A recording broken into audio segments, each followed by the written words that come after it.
Good afternoon, everyone. Thank you for joining us. We will be starting the meeting in about 5 minutes.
Again, everyone, thank you for joining us. We will be starting the meeting in about 4 minutes. The chat will be monitored, so please, if you have any comments, questions, please don't hesitate to put those in the chat.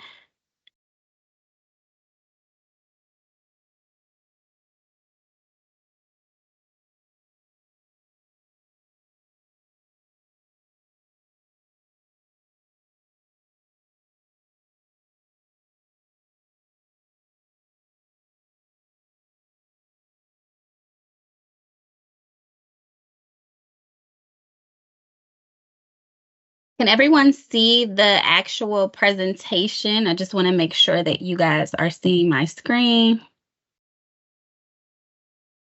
Yes. Thank you.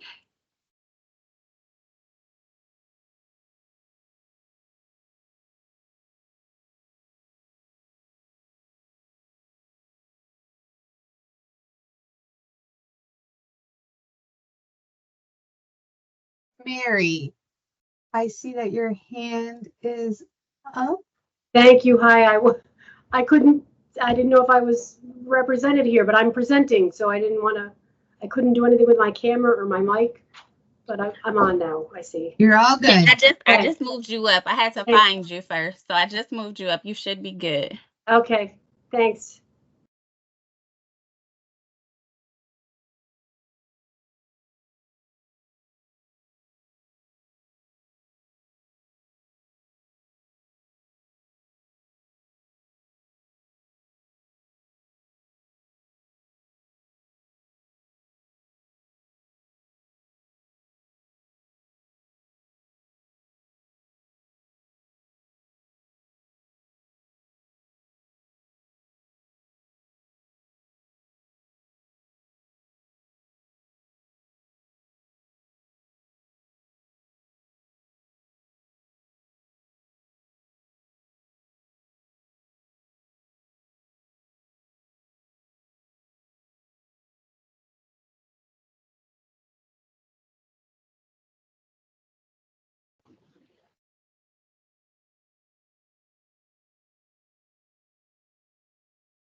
So again, I would like to thank everybody for joining us this afternoon for our second installment of our Best Practice Call series. Today's Best Practice Call will be focused on engaging patients to drive success. We will have a person speaking from their facility that I will introduce you guys to shortly, and we will also have a conversation with one of our patients regarding how a patient's perspective to driving success also impacts facilities. So as I previously stated, I would like to introduce Mary Ann. She is from Bassett Healthcare Network. She's going to tell us a little bit about her facilities and how they engage with patients to drive success. Thank you. So honored to be able to talk about what we do here, and we do it well. I've been a social worker for more than 25 years. I've been here for about 6, and I love it. It's a very sort of relaxed, friendly place to be, and I love to talk about that and share that. We are in very rural upstate New York. And I work in the Oneonta Clinic with 53 in-center patients. And then we have a clinic in Cooperstown and Little Falls. And there's another social worker, my colleague, who you know, her experience is very similar. Her name's Allison, and she's her atmospheres at her clinics are very, very similar to what goes on in Oneonta. And we take patient engagement, very, very seriously here. It's our top priority, really. And not only do we want the experience of the day, the treatment to be, positive and good, but we want to empower them and engage them and equip them to become active participants in their own care, their own treatment story and journey here, and also at other doctor's appointments, a lot of which they have, and kind of in their lives and in their overall health care. And that's sort of how we start our day each day. And we are heavily engaged with our patient family representatives, peer mentors. Each of our clinics has one or two. We're always looking for more. And these are patients who just are natural friends to their fellow patients. They reach out, they engage the new patients. When even when staff are running around or there's an issue that feels like we can't quite tackle, our peer mentors are on it. A lot of times, our patients, as sort of identify more with their fellow patients than they do with us, and they're very comfortable doing that. And then our mentors bring forward stuff that we can help address with our patients if need be. Constantly, the peer mentors and our staff here talk about and look into barriers that are keeping patients from participating and engaging in their own healthcare or in their treatments. And we work on finding fixes for that. Right now, I have a gentleman on the PD side who called me the other day who was suddenly homeless. And we've really had to sort of come together as a team and figure out for this gentleman how best to get him the help with his homelessness, but also his treatments, and help involve him and help himself. And so we're really like on the forefront of doing that every day. Every day when a patient comes in here, I'll talk a little bit later, but they're greeted by our front desk woman who's bright and cheerful and fantastic, and they're led through the treatment process by their tech and their nurse, and they're engaged in that and involved in that. And every treatment starts with a conversation between the patient and the nurse or the tech about what the treatment is going to look like today, what the parameters are going to be, how much is going to be taken off, and then most often their direct caregiver we'll also engage them in polite, pleasant conversation about non-dialysis things. It's really sweet. It's just very friendly, and we're so lucky we get to see people 3 times a week. It's not just a one-off. You can forward the slide. Yeah. And in terms of the network, I rely heavily on the IPRO Learn modules to bring forward topics and handouts and things of interest to the patients. At first, when I started to get involved with IPRO Learn, I was a little overwhelmed by it and by the amount of information. And I at first thought, this is just another thing, I have to do. But there's some really good stuff on there. And every month I do a support group, and I take a topic from IPRO Learn, and there's all sorts of handouts and things that guide me through the sessions. And I have found that I use the patient interest checklist that I don't know when that came up, a long time ago on IPRO Learn. You might want to bring that forward again at some point. They're divided into different, how lengths of treatment, of dialysis treatment. And I hand those out before, like a week before each care plan meeting, which the patients are actively involved in their care plan meetings. And it's a checklist of possible questions, things they might not have even thought of that they might want to know. And that's been very, very helpful. We take stuff about depression screening. We use the PHQ screens and the quality of life surveys. On monthly. I mean, everybody gets screened once a year at least.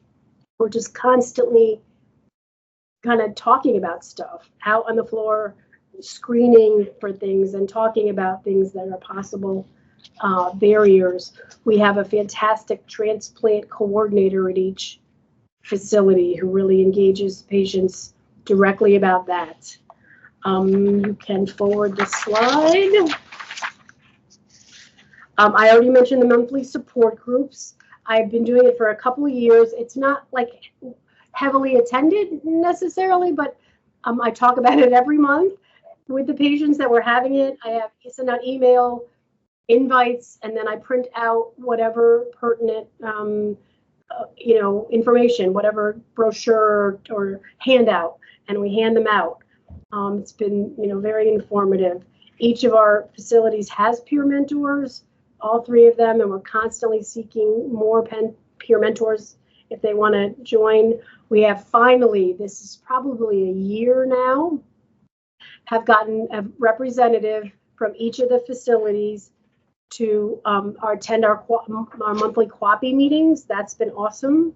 And so their role too is to really engage their fellow patients in finding out what we could do better, what we need to bring forward to improve on. We're constantly trying to engage our patients to tell us, if their needs are being met, and if not, how we can.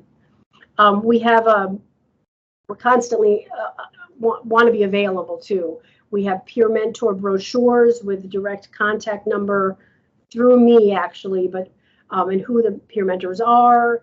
It's on a bulletin board to introduce our peer mentors. They're available, and they really do reach out. I highly recommend, and that was hard for me too in the beginning. I thought, well, how am I going to get, this is overwhelming, get this whole peer mentor idea. But once it took off, and once we just stuck with it slowly and built it up slowly, it's really great. Gained a lot of traction. It's been very, very good. You can forward the slide. And again, it's really just a facility culture from the time the patients walk in. All of the staff are engaged. The front desk staff, the nurse manager, the dietitian, myself, the techs, the nurses, the housekeeping staff is just really friendly, and they just sort of walk around making pleasant conversation. It doesn't even have to be about dialysis. And we do function as a team. Any one of the members, including housekeeping, no joke, can come to me and has with issues maybe that they've noticed that I didn't notice, or somebody said something to them, or they saw somebody in the parking lot that something needs addressing. And we're there. I hope our patients feel supported in that way. Often Allison and I will go out to the waiting room and just sit. That's my favorite way of engaging.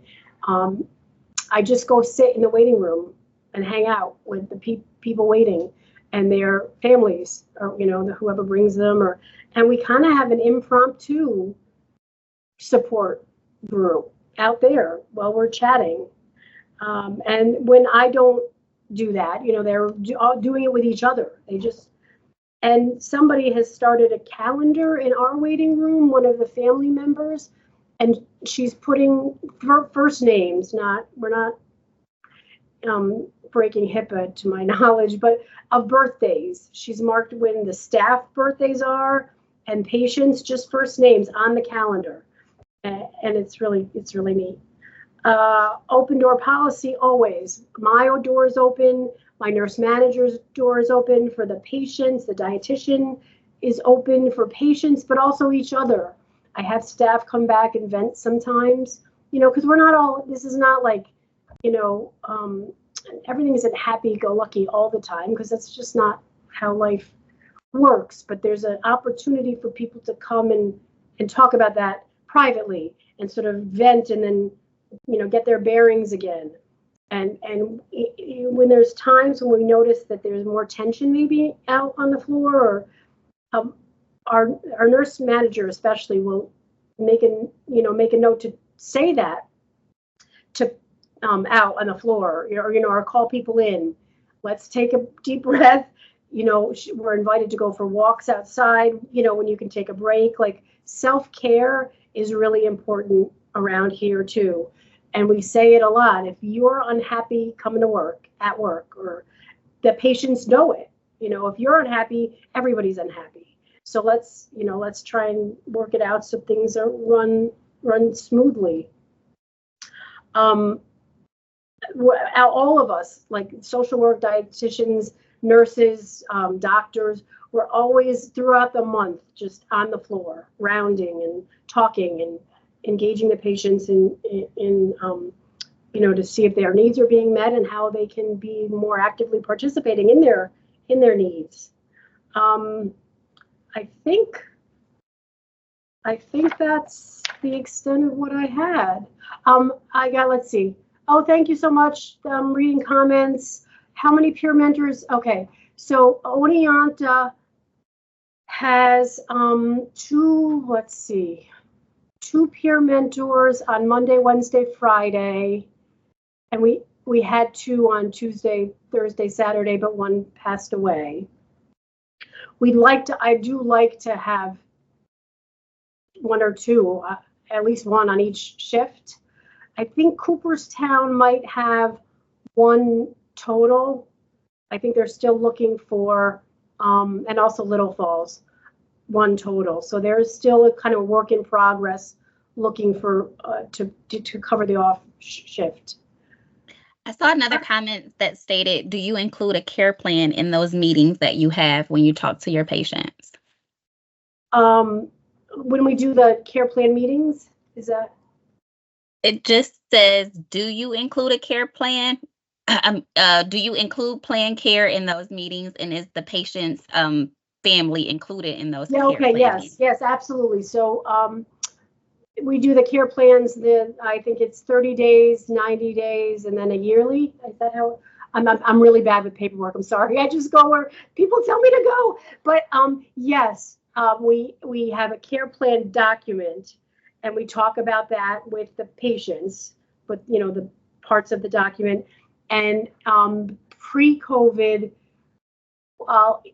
we had invites for families to come chairside. We do the meetings chairside unless they want a private meeting. We're getting back to that now, but if we've also included families throughout COVID and still on speakerphone. So yes, absolutely, families, caregivers are involved in the meetings. We also had another comment that said that they love the atmosphere that you create and how wonderful to get this type of care in that particular setting. So we do want to say kudos to you. I know it sounds maybe like a Pollyanna, but I really love this job. It's really neat. We do have a good thing going. Okay, can you tell me something they have? Oh, you know, a lot of times at QAPI, the question was about QAPI, and it's been positive now, but one of the peer mentor representatives in Cooperstown felt very strongly that all of the patients, you know, in all of our units was offered the ability to sign a privacy release, a notice that would cover their fellow patients in the event that they died. So we drafted a HIPAA-friendly release that patients could sign that said that the staff could tell, you know, the other patients if they died, which we weren't allowed to do before. And she championed that through many QAPI meetings until, you know, most everybody got releases signed that they wanted signed. Some, and also at QAPI, as a result, sometimes it's environmental things, you know, the chairs are uncomfortable or a TV doesn't work. It's things like that, and that we've been able to hear from patients at QAPI and then fix. When do your peer mentors meet with new patients? It's actually become kind of an informal process. Oneonta has it a bit easier, right? Because I have patients covering pretty much all the shifts. So they see new patients out on, you know, in the waiting room or on the treatment floor, and they go for it. They go and introduce themselves. I had been a little more proactive in the past about asking each new patient if they wanted to see the peer mentor, and I do actually need to get back to that. I think it's something that I've gotten away from, but I want to do more of that.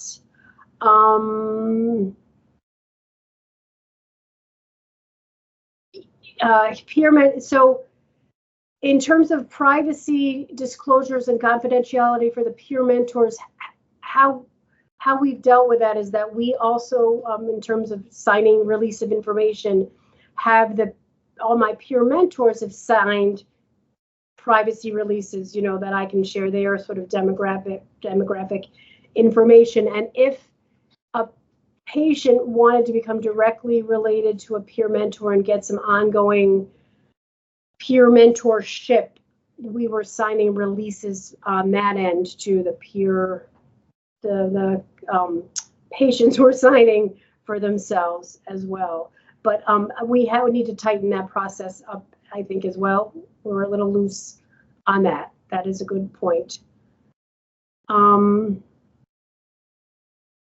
Somebody had, their patients had also asked for the release of information in case, you know, to their fellow patients in case of death, and they're getting some pushback. Just keep advocating. It's a legal document. We went through our legal people, and I think we've talked about it with the network as well as a valid way to approach this kind of communication patient to patient. My privacy department has told me that the only way without the document that we can share about a death is if there's an obituary. So I'm constantly looking, you know, for when my patients die, for obituaries, and we here are allowed to put them out, the obituaries. So I do that. Yeah, it's real hard, you know, again, for when patients pass away, they obviously know something, you know, their fellow patient is gone. And so I'll stop talking soon, but we are really good about, when they know somebody has passed away, multiple levels of staff, including myself, go and talk to people about how that is, how that experience has hit them and what it means for them. Any other questions or things that I left unsaid? I'm not seeing any additional questions, but again, I do want to thank you for joining us this afternoon and sharing those best practices that make your facilities actually successful in the way that we incorporate patients.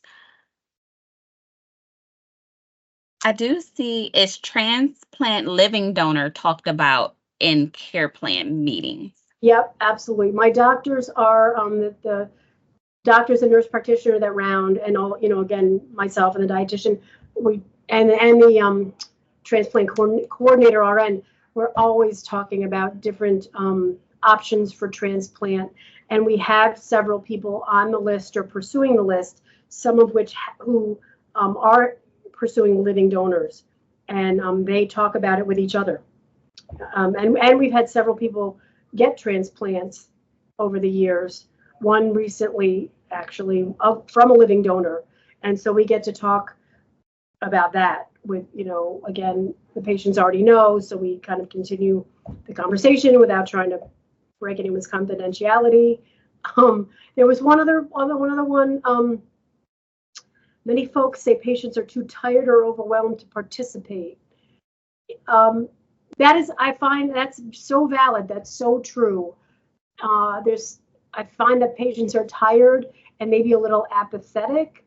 And so, yeah, I mean, there's a lot of stuff that patients don't sort of know or think about. And I guess just by the staff and the peers who keep just bringing stuff up, conversation pieces up. And a lot of times we'll get patients say, wow, I didn't know that. The participation, I guess, mostly that we get isn't, it's sort of subtle, sometimes it's not a huge step. It's just a little step. I also saw someone ask, did you cover all 3 of the facilities that you had listed? Yeah, so I'm speaking on behalf of Allison, but yeah, basically what I've said for Oneonta holds true for Little Falls and Cooperstown as well.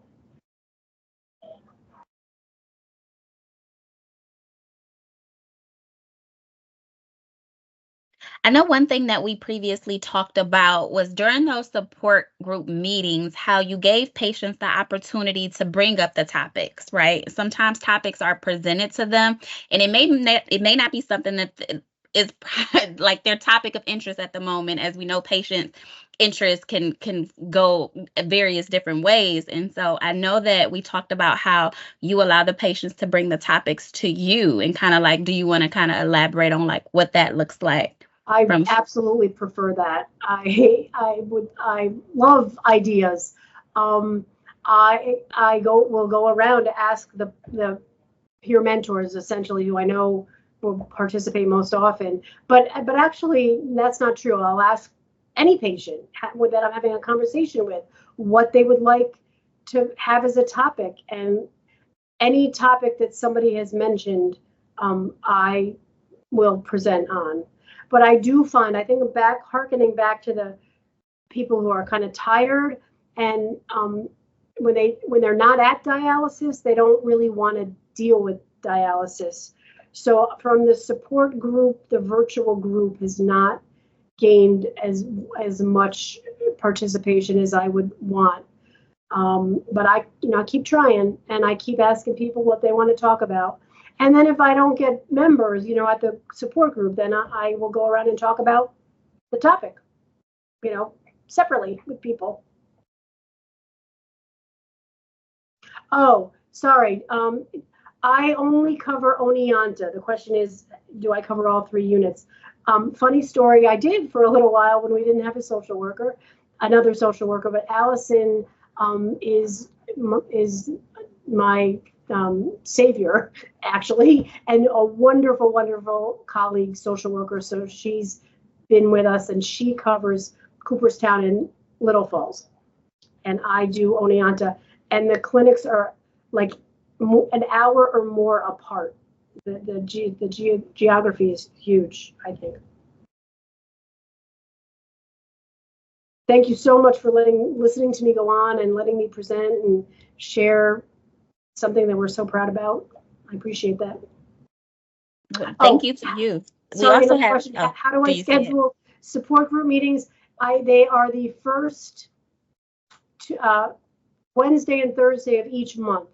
And if like a Wednesday falls on one week and the Thursday the next week, or however that works, it's the first full back-to-back Wednesday and Thursday of each month from 11 to 12.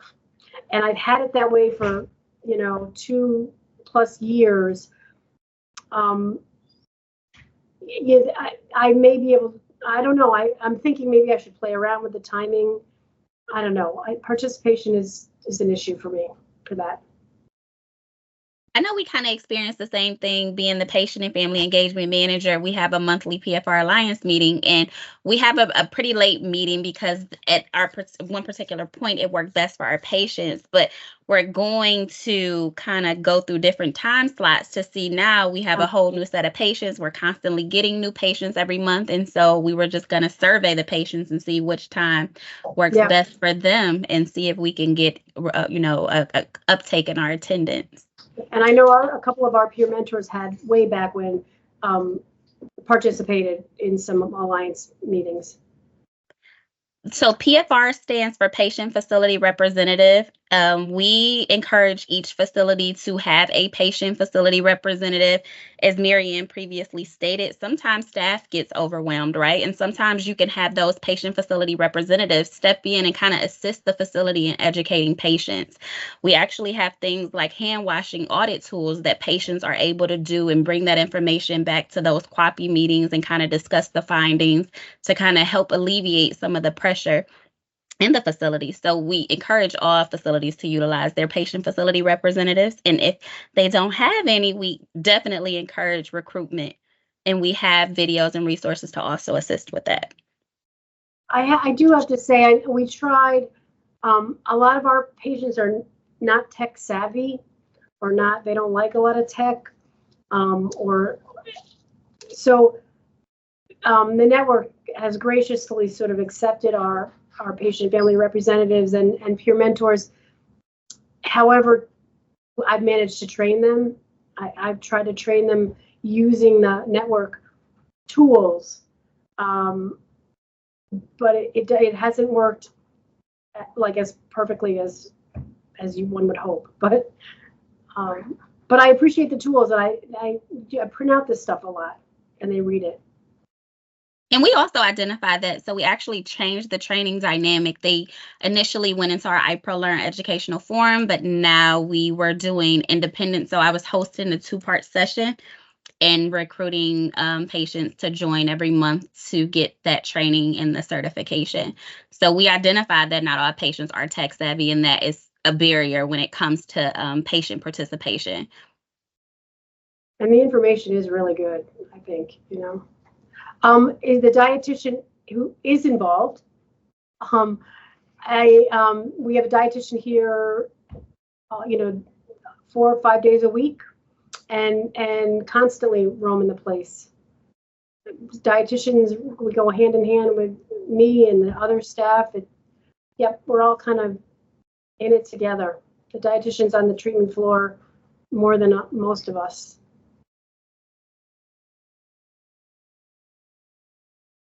And I thank everybody for participating and inquiring, asking questions. And I would like to pass it over again, Marianne. Thank you so much for joining us this afternoon. I am going to pass it over to Tiffany Reese Arrington, and she is going to kind of talk about driving success from a patient's perspective. Thanks, Aisha. Before I get started, I see there's a hand. Pamela, do you have a question? Okay. Thank you, Aisha. I actually wanted to go in a different pretty much on the same platform, but in a different direction. I have a patient by the name of Mr. Keith Hendrick on the line today, and we're going to have like a brief Q&A session just to talk a little bit more about how the network can be beneficial and his peer mentorship and how he went about orchestrating it outside of the facility. Keith, are you there?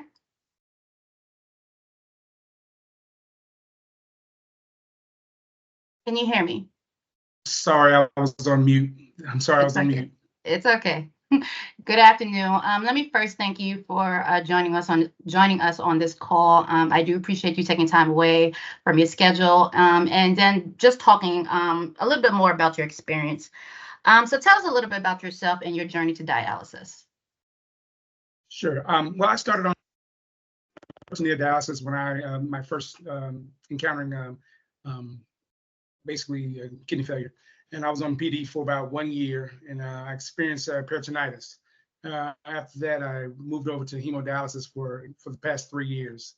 About 6 months ago, I was on the list for about 3 months, but I was removed due to ulcers on my legs, and I had some heart issues that is causing me to be delayed getting back onto the transplant list. So that's why I'm still, working my way through the process. Okay. I'm sorry to hear about that. And I'm glad you brought that point up because one of the things that we know from many of our patients is that they often crash into dialysis for one reason or another and don't always get full knowledge of what it means to be an ESRD patient, AKI patient, anything about the experience of being a dialysis patient in general. So including the option of participating in other and including opportunities to include other modalities, including in-center hemodialysis. Have you participated in any other modalities besides in-center? Like I said, I used to do PD, peritoneal dialysis, and I also investigated doing home dialysis. The home dialysis, based on my single, didn't have a lot of support in that sense. I'm, no one else at my house, so it probably would not be good for me to do the home dialysis. But I've done PD and hemo. So. What did you find a little bit more easygoing or more comfortable to your standards? The hemo is definitely there are two things. The PD was great, but I have to have a whole room full of boxes and things of that nature, and being able to do it at night is fine. But then there's some vainness to some things. If you're trying to date and you have tubes hanging out your stomach, it's a little different. Versus going to hemodialysis, you get to swim, you get to do things that you actively can be a little bit more, which I wasn't able to do before. So there's some things there that just depending on your lifestyle and who you are, that if it fits you. Nice. So I know when we first spoke about this call, I had to briefly explain to you who the network was. And I do appreciate Marianne kind of doing a deep dive of how the network can be beneficial. We talked about what the objectives and goals are for the network, how we are essentially an added layer and a resource to support facilities. However, I don't believe facilities fully understand how we are there to assist. There's always a negative connotation that it's only a place for patients to file grievances and complaints, or the other side is it's another box to check off. And Marianne, I do appreciate you kind of mentioning that earlier, that there was areas where you felt like it was overwhelming and you had to do more tasks. From a patient perspective, how do you think facilities benefit from working with the network, from what you've heard? Well, like I said, there's the patients are kind of in a space where we don't know the support that we really have. And we're generally guided by what the facility tells us. And if the facility has not shared the network to us, we aren't really getting that information to be able to utilize it, to help be utilized with our journey. So we feel like we're kind of at the patient staff, the staff's mercy to everything that we get, all the information we get, how we move and how we operate. So it's kind of information that we don't have. All right. One of the ways that Marianne talked about was patient engagement and making sure that they have a layer of support by providing the peer mentoring program. I see she does it virtually. And she also talked about having a patient facility representative. And as Aisha has already mentioned, it's an individual that's in a facility that can be that peer-to-peer contact in the efforts of just engagement, making sure that patients are feeling more comfortable. Their experience is not solely on themselves, that they know that this is fully a community. Currently, I know that we've talked that you are currently not at PFR because, as you mentioned, the network is not as prominent or substance oriented in your facility. But can you tell me a little bit more about your program and how you utilize it with your patients in your facility? Great. Well, we formed a group. We go to lunch every 2 weeks or 3 weeks or so, scheduling permitted, just with us, but with the patient's significant other and or support persons. You can invite family members and things of that nature. We discuss what we are doing through and what we're going through, and what and allow each person in to be in a safe place to discuss any issues they may be having. Seems to be some limitations sometimes when you're talking to the staff and things of that nature because of HIPAA, things like that. But when you get to with yourself and your friends, you can kind of almost say what you want to because you're not really guided by the HIPAA piece, as long as you feel you're safe. An example would be a young participant, patient, he was depressed and was contemplating suicide, and he was part of our group. And he called me one night around 12 o'clock, and luckily I have some friends that deal with that situation, so I got him in touch with them. But I wasn't trained to stop those issues, but luckily I knew who to pass him off to. But I'm pretty sure that I helped him in that piece where he probably didn't feel comfortable. He couldn't call the facility. He probably didn't have anyone else to call, and so I think us having that group was very helpful to him. Within your group, tell me about individuals. Are all your patients or your peers still within the dialysis clinics? Have any of them received transplants? Do you have those that were part of the group expired, passed away? How do you still maintain contact? All of the above. Is really interesting. We've had, just this past year, we've had two people in our group pass away. This is a really interesting piece too. One of our guys was, and you got to excuse me if I'm being very vocal about this. He was an older guy. He was about 80 years old. Most of our facility, in my facility, there are all African-American men in the group. He was one 80-year-old white guy that he just attached to us. Everywhere he wanted to go, everywhere we were. So every time we went out, he showed up. He showed up with his wife and his daughter. Unfortunately, he passed away this past 6 months ago. So, but to this day, his wife and daughter still come to the luncheon with us, just to see how we're doing and keep track with us. Same thing with one of our other individuals passed, and his wife showed up. And it's just we have a network of family for support, and it's just one of those things where having this group is taking us to a different level of peace.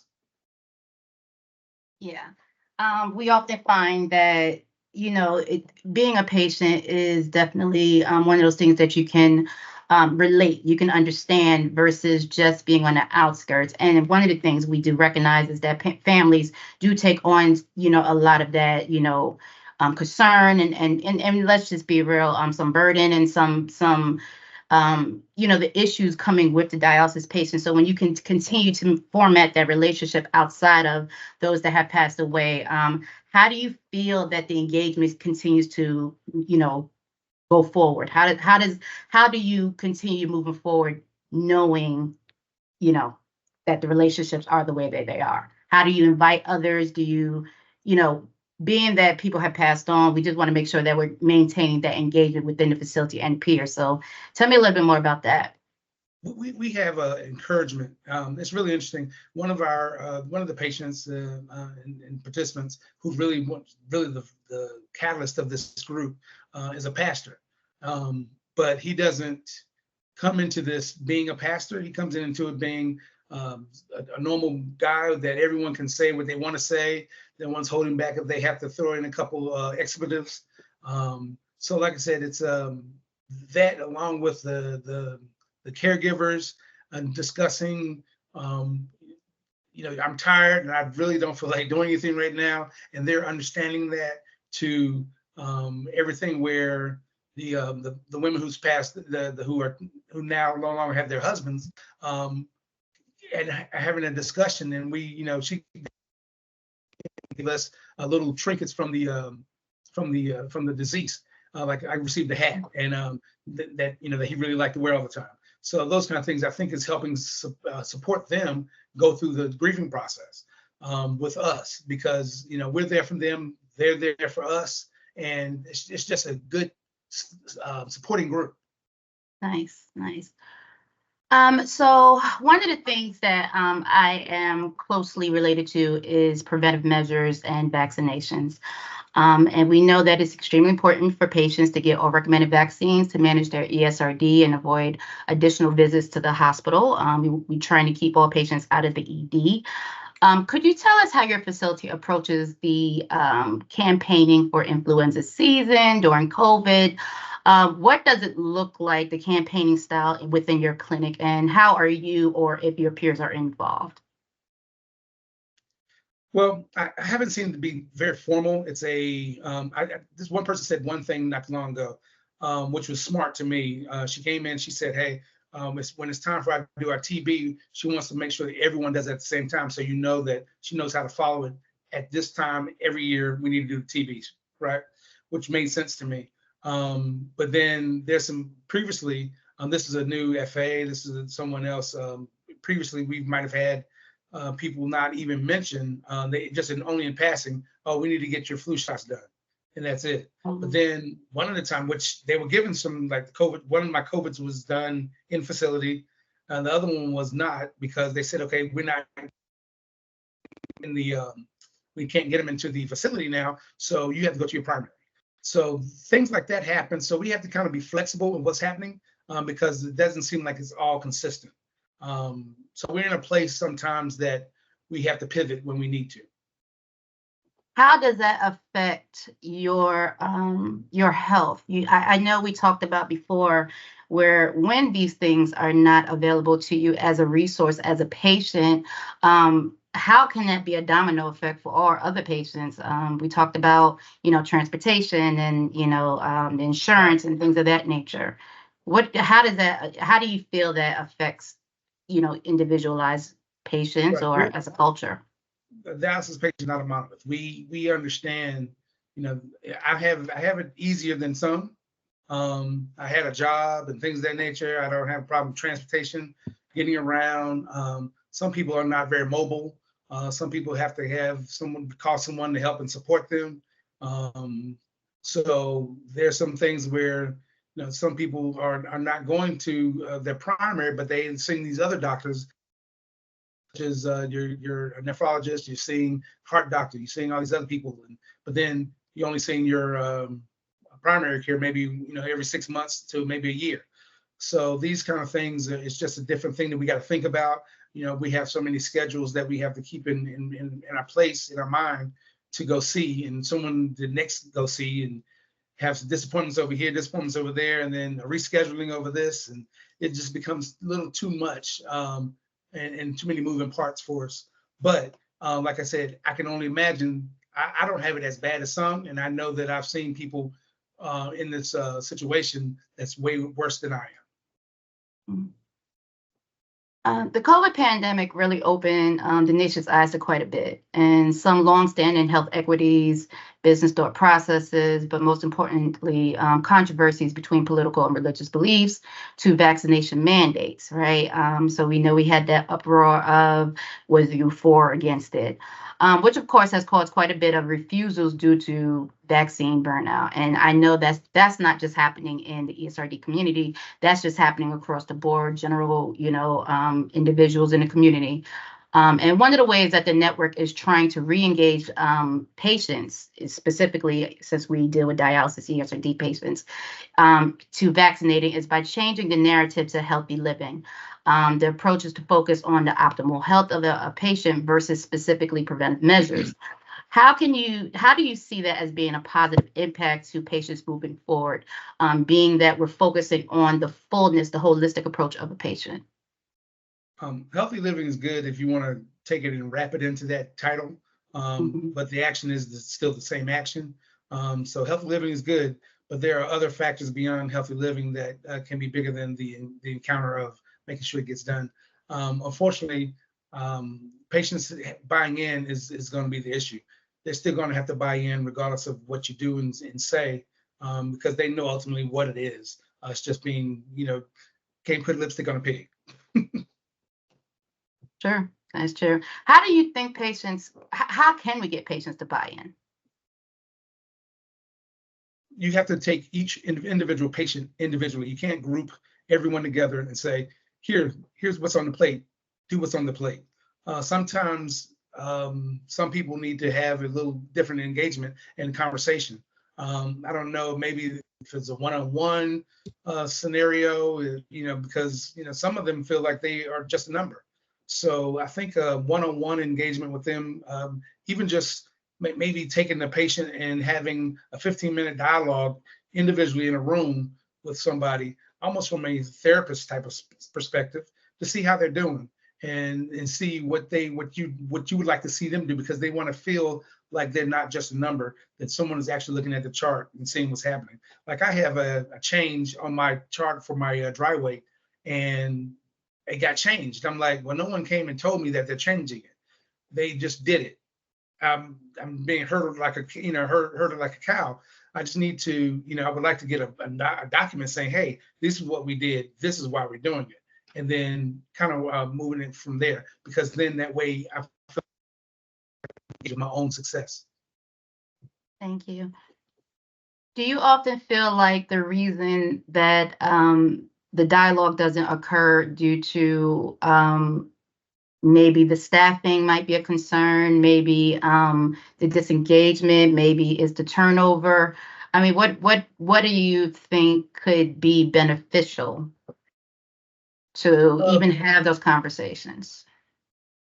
Well, a lot of things could be beneficial. Unfortunately, the techs are some are disgruntled for pay. Some have some issues there where they're being heard and say, make sure you get this done by this time. They have these key result areas that they have to have things completed, and they don't really have time for the patient. They have only the time to. He was having a little meltdown yesterday. The only thing they have time to do is herd through getting the person on and getting them set. I think someone's talking. Thank you. You can go ahead, Keith.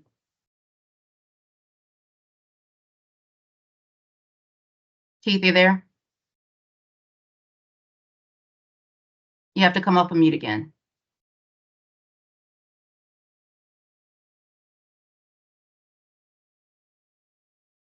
Okay. Okay, you're back. Go ahead. I'm sorry. No problem. So can you repeat the question again? I want to make sure I'm on the same, that we're in the same space. We was talking about the honestly, the conversation that someone was talking kind of overtook it. We'll come back. Okay. Let's see. So recently, as the network, we are often publicizing different interventions to help within the facility. Again, we're just added layer of resources and support to collab with facilities. And we released the Wellness Champion Checklist. And that was one of the things that as we were talking about looking at the individual holistically, but as you mentioned, not making them cookie cutters, separating who, the patient, just because, we all sit in this facility and we're all on these machines and we all get stuck by the same person does not mean we all have the same concerns. What might be a personal thing for me might be a financial thing for you, or might be a religious thing for someone else. So we released the Wellness Champion Checklist, and the approach is to, again, look at the optimal health of a patient, healthy living, wellness, however you want to categorize it. And this individual is decided as a lead, or someone that wants to take the initiative to lead, educating patients on looking at everything when it comes to your health. You know, we understand that you're here as an ESRD patient, but again, if you're not mentally sound, if you're not spiritually sound, if you're not occupationally sound, you're just going to think this as another routine and you're not going to be engaged in your care. Do you have anyone in your facility, or is there a group of people that actually do anything along those lines that does provide the feedback or this kind of information? Yes, and it's not just one person. Like we have a nutritionist / dietitian. They come and meet and give us things on a sheet of paper saying, "Hey, try these foods out, do these things." I had a couple questions about some dietary things one day, and I reached out to her, and she was able to bring me a list of things again. Then we have other people that come in and bring in, other information, those things that we need, especially if we ask for it. But to say that one person is doing it, I would say not. I think there probably needs to be a scheduled event to provide that kind of information that wants to be disseminated to the group. I think that would be very helpful that way. And also, the facilities that I've been in. This is definitely a different. This is a digital world. I think giving someone a sheet of paper all the time is not necessarily cohesive because we're not going back to it. We're throwing those sheets of paper away. It'd be nice for us to go and pick that information up digitally, some kind of way, where we might have an app or something on the phone where we can go to that dialysis center to be able to get that information. So if I'm out eating lunch one day and I'm like, oh shoot, I don't know if I should have this, and I can go to that app based off of my dietitian's suggestion and pull that up. So those kind of things I think would be very, very helpful to get that information, not just by one person, but multiple people. Thank you, Keith. I have no more questions, but I do see that there is a question in the chat. The question was, do you have an agenda or conversation starter for the group when you actually are out amongst your peers? We don't really have an agenda like that. It's so informal that we, not to be funny, we pray in them at the beginning of the meal. In between it, we then talk about things and bring up, whatever we want to talk about that's related to, whether it be dialysis, whether it be someone's kid, and talk about grandkids. Our last lunch, we had approximately 16 people show up, and that was 8 of us were dialysis patients, the other one were support people. So when we talk, we're talking about a little bit of everything. And we don't just focus on the dialysis part, but we focus on living, healthy living, what makes us happy, and find joy basically with us all. That way, between we know that we know that we are the somewhat of a group that are in the same boat. And I'll give you an example. One of the guys, we were sitting there one day. He had a transplant already. He had a second transplant, no longer in he's in our group, but he's no longer at the facility. And I didn't know that they didn't get rid of the kidney. They just put another one in. He said, "Oh, I'm walking around with 4 kidneys," and that's, we get information like that. It's like, huh, the dialysis, the facility probably would never have had that discussion with me, but it's good to know those things are happening on the backside with our peers. Interesting. So do you find that you're able to take the feedback that you receive from your peers within the group? Do you take it back to the facility? Are you kind of presenting to the facility that maybe we can open this network, collab one together, so that the facility can kind of present it to everybody? Yes, but let me say that it could be overwhelming if we open it up to everyone. So see somebody who might need the help or would like to, discussions, we bring them in. But when you're talking about, if we had 50 people show up, it becomes a little overwhelming because it is informal. At that point, we would have to become a very business-oriented type of organization. So it's, if I could see, like, say for instance, we had a facility to go to, and where we went to, and we had some catered food or something like that, wouldn't be as bad just to have communication. But when we pick a restaurant and we have 40 people show up, it might be a little difficult. But maybe that would be a good conversational piece with your FA to, maybe collab with the currently what you're doing, to try to open up it within the facility. I know one of the things that we want to, again, start presenting to, FAs and administrators, that we are looking for a PFR within every clinic to make sure that, there is a peer-to-peer contact. And again, it doesn't mean that you always have to have it on the outskirts, but this would be a good time to reach out with your FA and see if there's a way you can network, even present, just timings, maybe virtually versus non-virtually. Just a thought. Just a thought. Yeah, definitely would bring that up. I think there's space for it.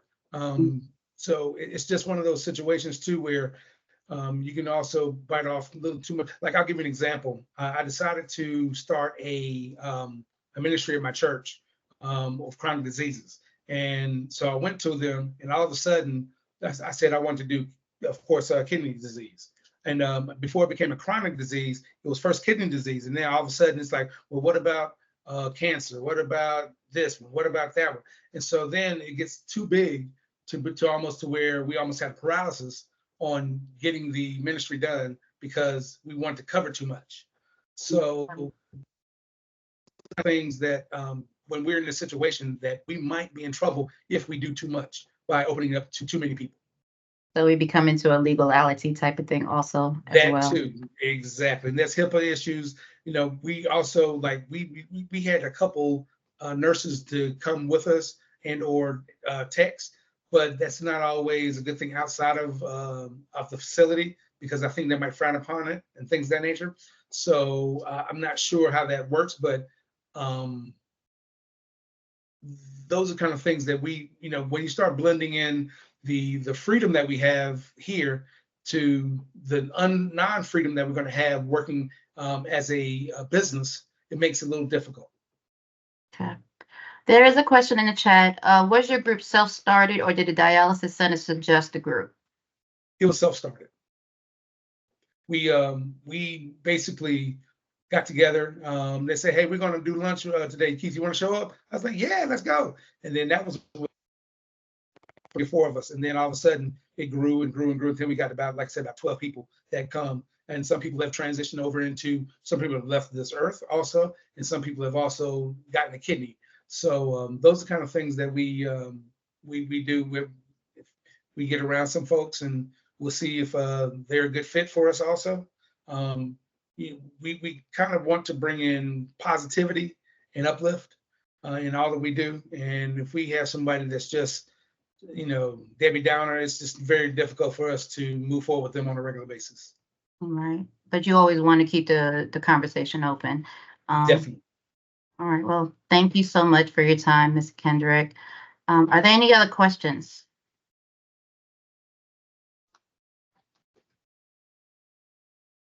I'm not seeing any more questions, but we do want to thank you guys for joining us for our second session of our best practice call.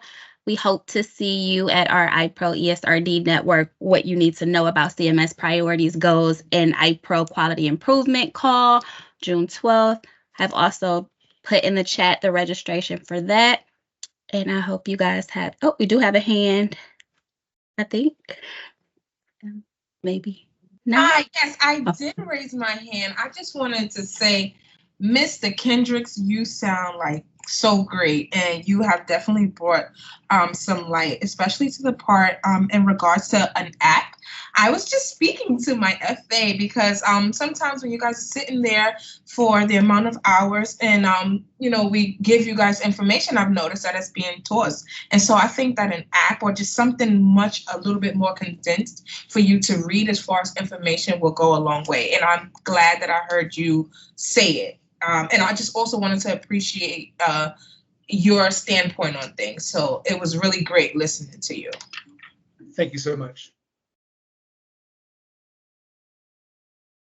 Thank you again, Keith, and I do appreciate everybody participating. What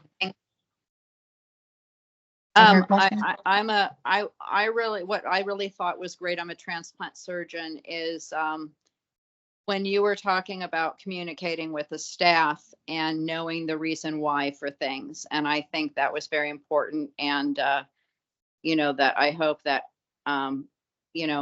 we can figure out a way for more providers to really give patients what they need in terms of understanding the reason why for tests and things that we do.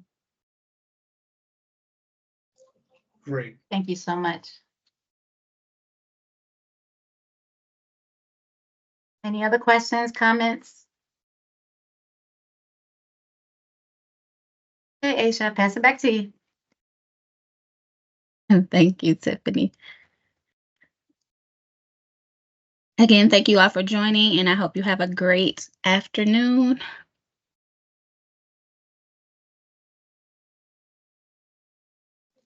Thank you, everyone. Thanks, great call.